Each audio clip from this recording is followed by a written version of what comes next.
Hey, I'm going to show you how to make a canvas. Why do you want to make a canvas? Two reasons. It's cheaper to make a gallery wrapped canvas once you buy the supplies you need, which I'll list in the description below.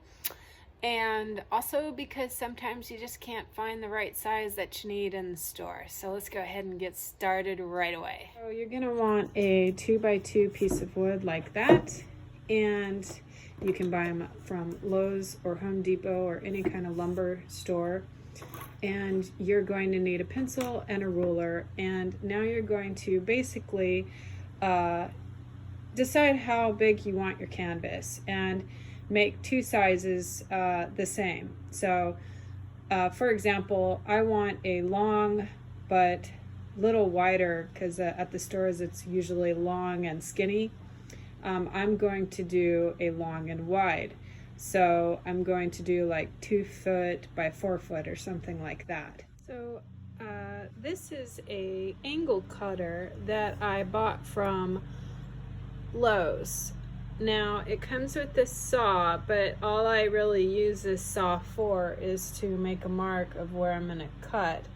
So you want to cut the end part off, like using your angle cutter, and then after you do that, you want to slide, and I'm going to be adjusting this clamp, but you want to slide to where this mark is where the mark that you're going to cut, and bring it to the cutting point. So actually it's going to be about right there.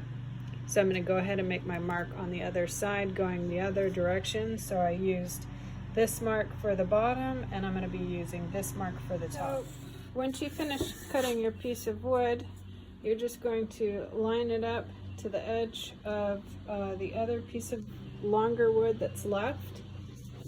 And then you are just going to make a mark where the other part is cut, and make sure it's flush on one side and your mark is on the other.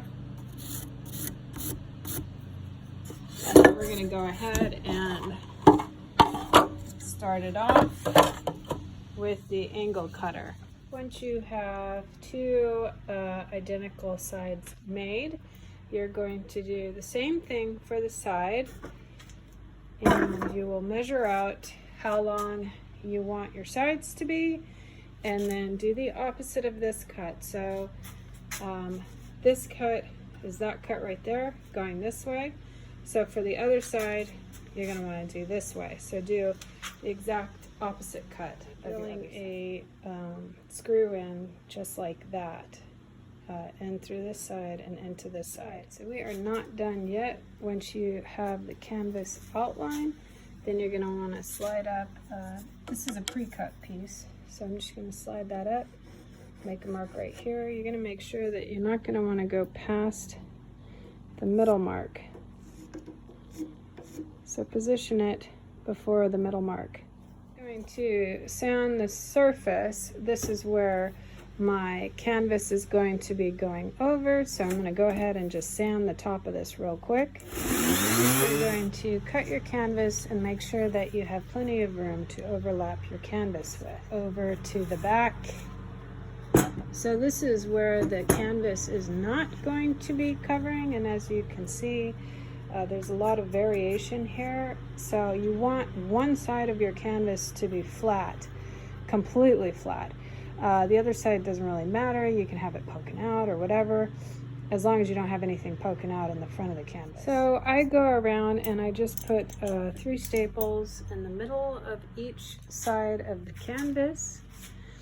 And you can use some canvas stretchers. However, I learned that if I use my fingers and just pull really hard, it turns out better, because I end up actually overstretching it with the canvas stretchers. So really it's up to you, but a quick way to do this is just 3 staples on each side in the middle, and make sure they're tight. Either use the canvas stretcher or just pull as hard as you can with your fingers.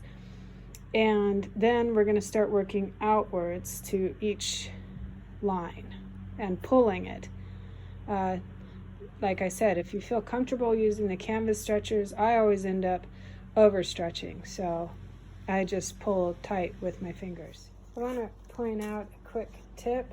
When you are doing the corners and you're holding it, don't cut too close to the corners. That way you have some room to fold these over and do a staple on the end like that. Off of your back of your canvas, and don't point the razor down, rather hold it up and point your razor sideways so you don't rip the front of your canvas. After that, you're going to want to go ahead and prime the front of your canvas with some gesso because this is unfinished, so you want to get this all primed and let it dry before you decide to paint your canvas. And that's it.